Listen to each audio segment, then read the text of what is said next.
Hey guys, so today's vlog, I decided to do something a little bit different. We're going to actually focus on one main topic today, and that is Dribbble. A lot of people always ask me the same sort of question. They always ask me things like, how do I gain more followers, or how do I increase the number of inquiries that come into my mailbox each month from Dribbble? Well, I compiled a list of about 5 little tips to help increase both your following as well as the inquiries that come in. Okay, so tip number 1. Now, this tip is probably the most simple, easy tip that you will get when it comes to posting on Dribbble or Instagram or wherever it is. And that is simply post regularly. It's that simple. If I remember the first person that told me, this simple little tip, it was my old boss at Focus Lab, Bill Kenny. Now, when Dribbble was first coming out and everything like that, and people were flocking to it and everything, Bill Kenny basically just posted a new Dribbble shot almost every single day. And because he did that for over a year, and he increased Focus Lab's Dribbble following tremendously. I think now he has over 30,000 followers on Dribbble, maybe even 35, 40,000 followers on Dribbble. And it's all because he showed up at the right time and posted over and over and over and over again. I think he's like in the top 5 on the Dribbble most popular dribblers or players or whatever it is that you want to call it. If there's anything I learned from that was, the more you post, the more visibility you have out there in the Dribbble cosmos. The more people start liking your stuff, the more people follow your work and everything. Just the more it ramps up, so that one day when you first start off, you might be number 130 something on the popular page. Whereas if you post after 3 months, you might get in the top 10 or top 5 of the popular page, just because you've ramped up everything that you've been doing. You've been posting regularly. People are seeing your stuff. They're like, oh yeah, I remember this person. They posted it yesterday. Oh yeah, they posted that awesome shot. Let me follow them so then I can see more and more of their stuff come through in my regular feed. So it's just something super simple like that. Now, the second tip that I have, and again, goes hand in hand, super simple, is just share across social media. Now, what do I mean by that? Do I mean just share it on Twitter? No. Twitter is one avenue, just one. You want to be posting on Twitter, Facebook, Tumblr, Pinterest, Instagram, YouTube if possible, and everything. You're wanting to increase the awareness across all of these social media platforms to just get more eyes on it. Now, with this, you won't necessarily get more followers from it, but more people are going to see it. More people are going to retweet it or share it or like it. And what does that mean? That means more eyes get on your shots. That means that potential clients, potential freelance clients, can then find your work, see it, and be like, oh, I really like this illustration style. Or, oh, I love that lettering. We need this artist to create some sort of chalk drawing thing for our restaurant. It's just stupid, simple stuff like that. By just sharing it across social media, you get more attention on it and everything like that. The third tip is, again, well, this one's not really that common, but what it is it's a very technical advantage that you have, and that's by choosing when you want to post your Dribbble shots.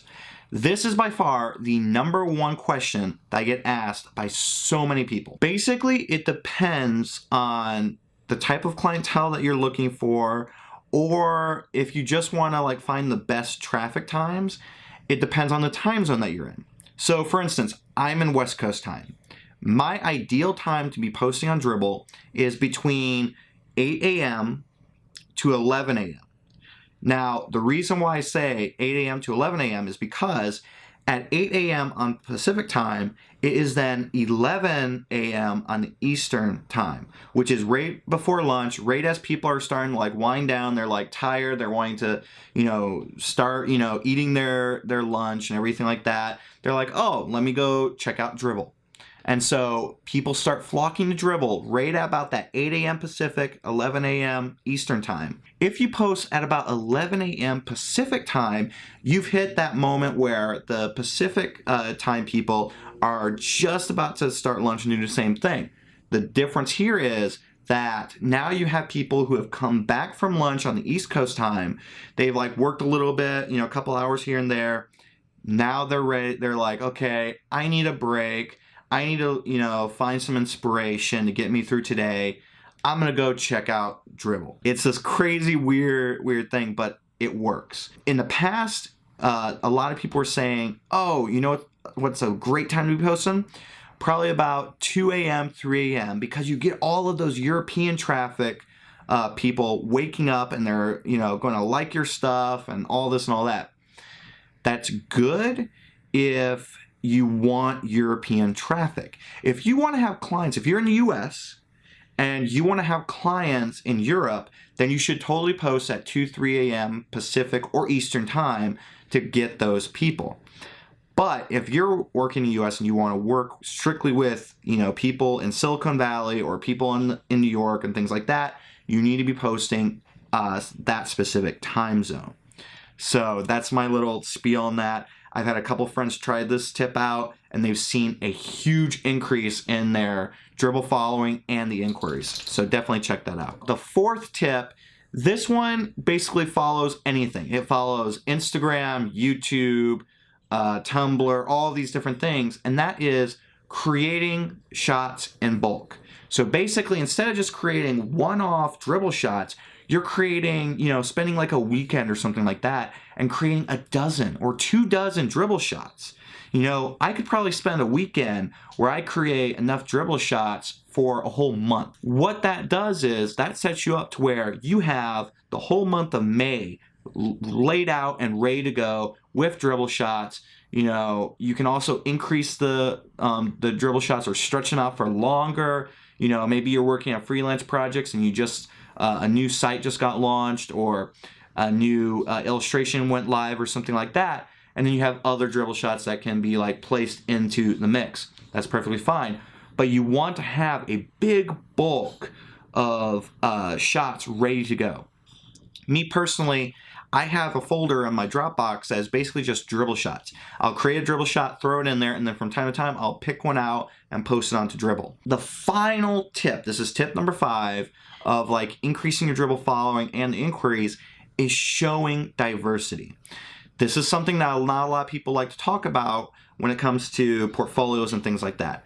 You need diversity, especially if you're an illustrator, a branding designer, UI UX, you need diversity. If you create 100 shots that are all the same style or all the same topic or all the same colors and all that stuff, then you're not going to like pop out in people's minds. You're not going to make it to the popular page nearly as much or get the inquiries that you want because everybody's going to see you as a one-trick pony. What I would suggest is this. When you're scheduling out your Dribbble shots, when you have that big bulk, Dribbble shot library ready to go, span it out, like spread it out to where it's like, maybe you spread it out via color, maybe you spread it out via subject matter or style. If you do multiple things like a letterer or a hand lettering artist, an illustrator, a branding designer, then what you want to do is you want to do lettering, illustration, branding. Illustration, lettering, branding. You just want to spread it out, mix it up a few times here and there, and you don't want to post the same project over and over again. I've done it so many times and I've seen drop off in the number of likes and comments and things like that. You want to make sure that you diversify it enough. That's it for today's vlogging video. I know there's not a whole lot of fancy frills in this video, but I hope you guys enjoyed it. Originally, I was gonna have this video as like a vlog video, but I think I'm just gonna like say this is just like the top 5 tips for increasing Dribbble following. That's basically it for today. If you have any questions whatsoever, please leave comments down below. But wait, there's more. I currently have 3 Dribbble invites. I'm not going to give all 3 away in this video, but what I'm going to do is I'm going to give one special person who leaves a comment down below and subscribes to this YouTube channel a Dribbble Invite.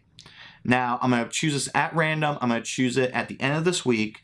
But if you leave a comment down below, please let me know if you are interested in a Dribbble Invite. If you need a Dribbble Invite, just let me know. Ask me a question in the comments or just comment below or something like that. But just let me know if there's any videos that you want to see in the future, if this video helped, or if you think this was like total nonsense. All right, everybody, that's it for today. I hope you guys remember to stay passionate, stay positive, and stay creative. All right, everybody, have a great day.